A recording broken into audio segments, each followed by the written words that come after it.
Hi everyone, thanks for joining me on Smash Factor TV once again. Today we're going to have a look at my top 3 tips to help you make your best golf swing ever. Let's go and have a look with some more game-changing golf coaching.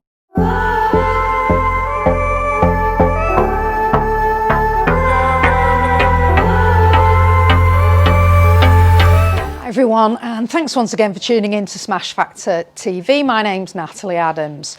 Today we're going to have a look at my top 3 moves that you need to work on getting into your golf swing if you're going to make the best swing that you can possibly make.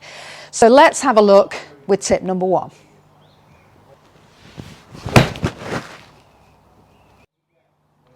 Okay, tip number 1, we're going to talk about backswing and we're going to look about getting rotation into your backswing. Now it's really important that when you start the club moving away from the golf ball, so if I just put the golf ball in there, so when we start that club away, that you're not just moving your arms and your hands to move that club head away, that you're starting to turn from the core. Really important that your core's rotating, and as you're rotating your core, turning your pelvis, that allows you to rotate your rib cage and move your arms, which in turn allows you to move the club and the club head, rather than just moving the club head back. So my first top tip here is we've got to get you so that you're turning your core and rotating your pelvis. And please remember to hit the subscribe button and notifications. We release 2 videos every week. They're all geared up to help you get more from your golf using my expertise and knowledge. So please hit subscribe and the notification button so you never miss any of the videos that we release to help you get more from your golf. So quite easy to help you with that. If we just put a shorter alignment pole or a little stick, a rod, through your belt hooks at the front here, so that'll show you what your pelvis is doing. And we want to start that movement by rotating the pelvis. So we're pressuring into that right foot, and ultimately as we get to the top here, we want to get that we've got from our start position here that you've got a good 45-degree rotation into that pelvis, but you've rotated the upper body more than that. But I would really focus here on working on moving from the core, from the belly button, so the belly button rotating. So we've got this kind of movement in the pelvis, so the pelvis rotating and the upper body following with that. And if we can get that movement to start the swing, then we're really going to make a great backswing. Okay, my second tip is going to be that when we get to the top and we've made that great rotation, you'll have pressured more into your right foot on the backswing, and we need to get the pressure moving from the right foot and driving into the left foot if you're a right-handed golfer. On that downswing, we need the pressure moving into your lead foot, so the foot nearest to the target, in order to be as powerful as we can be. So what we want to do is, once we've got to the top, we need to be, as we're approaching the top of the backswing here, we need to feel that we're starting to pressure back into that left side, so we get this little shift to the left towards that lead side before we start the downswing. What we don't want to do is get to the top, you've arrived at the top, and now the club starts the downswing. That'll make it very difficult for you to get off your back foot, and the low point of your swing arc will tend to be on this side of the ball because of that, because you just can't shift into your left side. We need to get that low point for the club head, the low point of the swing arc, much more where the ball is, or just slightly ahead of it if we're striking from the turf. It's okay for that low point to be just before the ball if we're hitting a driver, but that would be more because the ball is more forward. So if we're looking at your stance, we really want to focus on getting the low point of your club head movement, that swing arc, middle of the feet, or slightly towards left foot. And the way we need to do that is to get to the top, and we've already started pushing the pressure out of the right foot into the left foot, so we get a rotation starting in the legs and in the core, in that pelvis, to start that downswing. So learning to shift the pressure from your trail foot into your lead foot as you swing.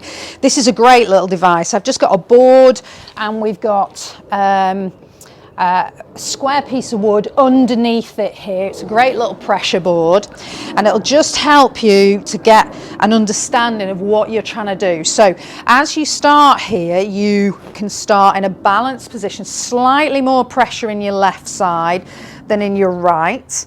Athletic posture, and then as you swing back, you're going to rotate that body and you'll feel that you just push down slightly with your right foot so that this side of the seesaw just drops to the right. And then as you get to the top, we want to re-pressure into the left and then swing through. So you just want to feel that as you get into the top of the swing there, you've rotated back, and then you're starting that downswing by pressuring into that left side. You can just feel the seesaw altering from right to left there. We don't want to do it by moving your upper body. We want to do it by pushing into the ground differently so you can maintain your head position. So get the feeling of that up to the top and then hit through.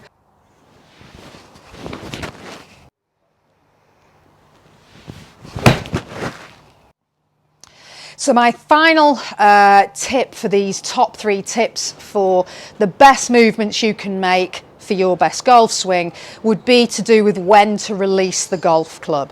It's really important as you're approaching impact that we're looking to rotate the body and to maintain or even decrease this angle between your left arm, your lead arm, if you're a right-handed golfer, your left arm, and the shaft of that club, so that as we get to the ball, we've still got this angle here, and now we're able to release that angle to straighten the right arm as we go through the shot, and that'll deliver maximum club head speed through the golf ball to produce the best shot distance that you can achieve.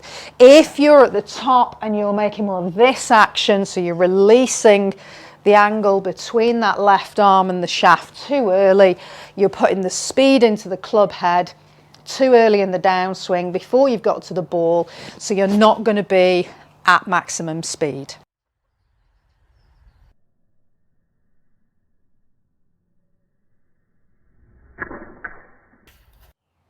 So if we're looking to create a little bit more lag, a later hit as we come into the golf ball, an alignment pole's really handy to help you with this. If you just hold the alignment pole at the back of the handle, and then as you set up, that's down your left side, if you're a right-handed player. As we swing back, you're going to rotate your body and you get the alignment pole pointing away from the target down the target line. Now what we want to work on here is that as you swing back in, we're not losing this angle. We're rotating the body and tracing the target line back to the ball and then to the target, maintaining this angle rather than releasing that pole, releasing that angle too early in the downswing. So we want to learn to turn the lower body, pressure into the left, rotating the pelvis, rotating the rib cage round, and we don't want to feel this pole hit the left side until we go through impact. So it's a nice way to get some feel into the swing. Just do it very slowly to start with, and then you can start to hit little half shots or little slower shots doing that, as I'll do here. So up to the top, maintain the angle, even increase it slightly as you start that downswing. So up to the top, maintain the angle, and then swing through. So you get used to feeling the pole just catching the rib cage as you get to the left side of you, and not when you're on this side of you, because you're releasing the club too early, and then you won't get the speed of the club head where the connection with the ball is. So there you have my top 3 movements to help you get a better golf swing and to help you make the best swing that you can possibly make. Work on those on the range, start to integrate them into your training program. When you're at the range, you'll soon to see that you're improving when you're out on the golf course. It's some more game-changing golf tips.